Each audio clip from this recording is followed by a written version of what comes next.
everyone, this is Samhita. Welcome to Echo Kids Studio. చిన్న గ్రామం ఉంది.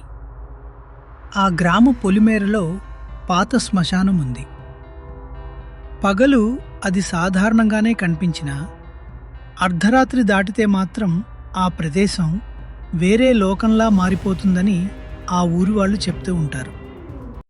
అర్ధరాత్రి దాటగానే శ్మశానం దగ్గర గాలి ఒక్కసారిగా వేగం పెంచుతుంది. నలుమూలలా నిశ్శబ్దం ఆవరిస్తుంది. చెట్ల నీడలు మనుషుల్లా కదులుతాయి. అప్పుడే నీలం రంగు మంటలు నేలమీద తేలుతున్నట్టు కనిపిస్తాయి. మొదట చిన్నగా, తర్వాత నెమ్మదిగా పెరుగుతూ దగ్గరికి వస్తాయి. ఊర్లో వాళ్ళు దాన్ని కొరివిదెయ్యం అంటారు. ఆనాటి నుండి ఏం జరిగినా సరే అర్ధరాత్రి దాటాక శ్మశానం దారి వైపు ఎవరూ వెళ్ళకూడదు అని. అయితే ఒక రాత్రి రాజు భార్యకి చీకటి పడుతుండగా ఒక్కసారిగా పురుటి నొప్పులు వచ్చాయి. అందరిలో ఆందోళన. కొద్దిసేపట్లోనే పాప పుట్టింది. కాని తల్లి పరిస్థితి బాగాలేదు.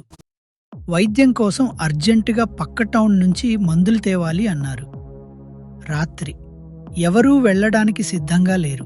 బండ్లు లేవు, ఫోన్ సిగ్నల్ లేదు. గత్యంతరం లేక రాజు తన పాత సైకిల్ తీసుకున్నాడు. చీకటి ప్రయాణం. చంద్రుడు మేఘాల్లో దాగిపోయాడు. దారి మొత్తం చీకటి. ఎలాగోలా టౌన్ మం చేరి మందులు కొనుక్కొని ఇంటికి తిరిగి వస్తుండగా అర్ధరాత్రి దాటిపోయింది. ఇంకా కొద్ది దూరం వెళ్తే శ్మశానం దారి వస్తుంది. రాత్రి నిశ్శబ్దంలో ఆ గేట్ చూస్తేనే వెన్నులో వణుకు పుడుతుంది. రాజు మనసులో, ఇప్పుడు వెనక్కి వెళ్లడం కంటే ముందుకే వెళ్లడం మంచిది, తప్పదు అనుకుంటూ సైకిల్ తొక్కసాగాడు. శ్మశానం దగ్గర పడిన కొద్దీ రాజులో భయం ఇంకా పెరగసాగింది. అతని గుండె చప్పుడు అతనికే వినిపిస్తుంది. శ్మశానం దగ్గరికి రాగానే ఫట్ మనే శబ్దంతో ఒక నీలం మంట గాలిలో లేచింది. రాజుకి గుండె ఆగిపోయినంత పని. ఆ మంట నిశ్చలంగా లేదు, కదులుతూ ఉంది. పైకి లేస్తోంది. ఒక్కసారిగా ఇంకో మంట, ఆ వెంట ఇంకొకటి. చూస్తుండగానే చాలా మంటలు. అవి అతన్ని చుట్టుముట్టినట్టు, నెమ్మదిగా దగ్గరికి వస్తున్నట్టు, గాలి లేకపోయినా కదులుతున్నట్టు అనిపించసాగింది. ఇంతలో సైకిల్ ఆగిపోయింది. రాజు భయంతో సైకిల్ వేగంగా తొక్కాలని చూశాడు. కాని పెడల్ ఒక్కసారిగా బరువెక్కింది. ఎంత తొక్కినా ముందుకు కదలట్లేదు. వెనక నుంచి ఎవరో పట్టుకుని ఆపుతున్నట్టు అనిపించింది. రాజుకి చెమటలు పట్టాయి. గుండె గబగబ కొట్టుకుంది. వెనక్కి తిరిగి చూడాలని అనుకున్నా ధైర్యం చాలలేదు. అమ్మా అమ్మా, దెయ్యం వస్తోంది, నాకు భయంగా ఉందమ్మా. అమ్మా, ఈరోజు స్కూల్లో నా ఫ్రెండ్ వాళ్ళ ఊర్లో జరిగిన ఒక కొరివి దెయ్యం కథ చెప్పింది. తనకి వాళ్ళ తాతయ్య చెప్పారంట. అదే కథ నాకు కలలో వచ్చి భయపెడుతోందమ్మా. అయ్యో నాన్న, భయపడొద్దు. నేను నీ దగ్గరే ఉన్నా కదా. అసలు ఏం జరిగిందో చెప్పు మొదటి నుండి. సైకిల్ని వెనుక నుండి దెయ్యం పట్టుకుంది అని అనగానే నాకు భయంతో మెలకువ వచ్చింది. ఓహో, ఆ తర్వాత ఏమైంది? తర్వాత ఏం జరిగిందో చెప్పాలా అమ్మా? రాజు వెంటనే దేవుణ్ణి తలుచుకుంటూ కాస్త ధైర్యం తెచ్చుకొని భయంతోనే అయినా సరే గట్టిగా అరిచాడు. ఏ దెయ్యమైనా సరే నా భార్య ప్రాణం కాపాడటం కోసం వెళ్తున్నాను, దూరంగా పో అంటూ దెయ్యాన్ని గట్టిగా తిట్టాడు అంట. అంతే, ఒక్కసారిగా గాలి బలంగా వీచింది. మంటలు చెల్లాచెదురయ్యాయి. సైకిల్ పెడల్ సడన్గా తేలికైంది. రాజు ఆగకుండా సైకిల్ తొక్కాడు, తొక్కుతూనే ఉన్నాడు.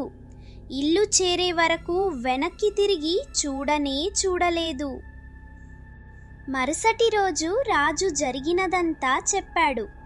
ఆ మాట విన్నాక ఊరంతా ఒక్కసారిగా నిశ్శబ్దం. పెద్దలు నిర్ణయించారు, ఏం జరిగినా సరే రాత్రిపూట మాత్రం ఆ శ్మశానం దారి ఎవరూ వెళ్ళకూడదు. ఆ రోజు నుంచి ఆ దారి రాత్రి మూసినట్టే అంట. దెయ్యం కాదు, ఏం కాదు. దీని వెనుక సైంటిఫిక్ రీజన్ ఉంది నాన్నా. మరి మంటలు నిజంగానే కదిలాయి కదా, అవి దెయ్యం కాకపోతే ఇంకేమిటి? అవును, అవి నిజంగానే కదిలాయి నాన్నా. కానీ కదిలించింది దెయ్యం కాదు, గాలి, ఇంకా సైన్స్. ఇప్పుడు ఒక్కొక్కటి అర్థం చేసుకుందాం. నీలం మంటలు ఎందుకు కనిపించాయి? శ్మశానాల్లో భూమి కింద ఉన్న శరీరాలు కుళ్ళినప్పుడు డీకంపోజిషన్ జరుగుతుంది. అప్పుడు విడుదలయ్యే వాయువులు మిథేన్, ఫాస్ఫీన్, డైఫాస్ఫీన్. ఇవి ఫ్లేమబుల్ గ్యాసెస్, అంటే గాలి తగిలితే వెంటనే వెలిగేవి. ఫాస్ఫీన్ అండ్ డైఫాస్ఫీన్ గాలిలోకి వచ్చి ఆక్సిజన్ తాకగానే స్వయంగా వెలిగిపోతాయి. దానినే ఆటో ఇగ్నిషన్ అంటారు. అందుకే ఎవరో దాన్ని వెలిగించకపోయినా మంటల వెలుగుడు కనిపిస్తాయి. అవి కదిలినట్టు కూడా ఎందుకు అనిపించాయి? గాలి వీస్తే వాయువులు ఒక చోట నిలవవు. గాలి దిశ మారితే మంటల దిశ కూడా మారుతుంది. మనకు దెయ్యం నడుస్తోంది అనిపిస్తుంది.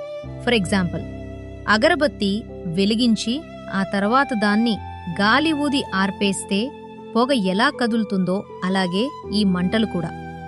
అవి రాజుని వెంబడించినట్టు ఎందుకు అనిపించాయి? మన మెదడు చాలా తెలివైనది, కాని భయపడితే మాత్రం అది మనల్ని మోసం చేస్తుంది.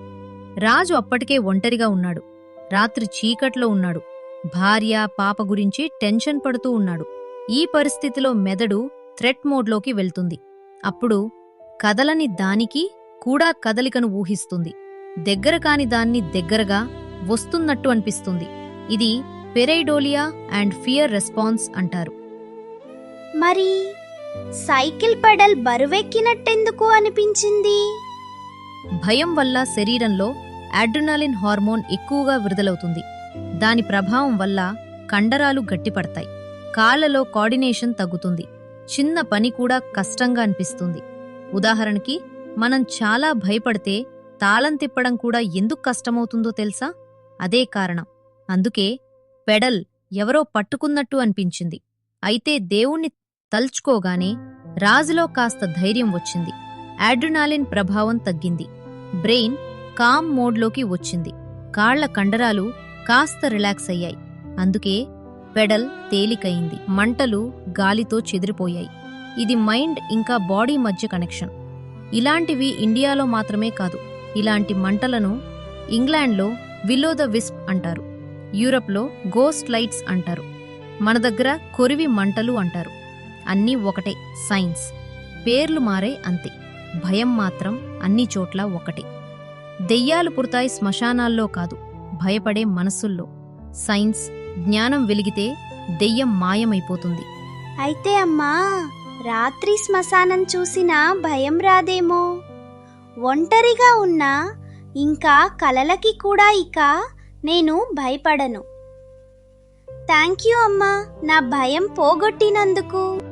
భయం వస్తే తప్పు కాదు నాన్నా, కాని భయానికి కారణం తెలిస్తే అది మన శక్తి అవుతుంది.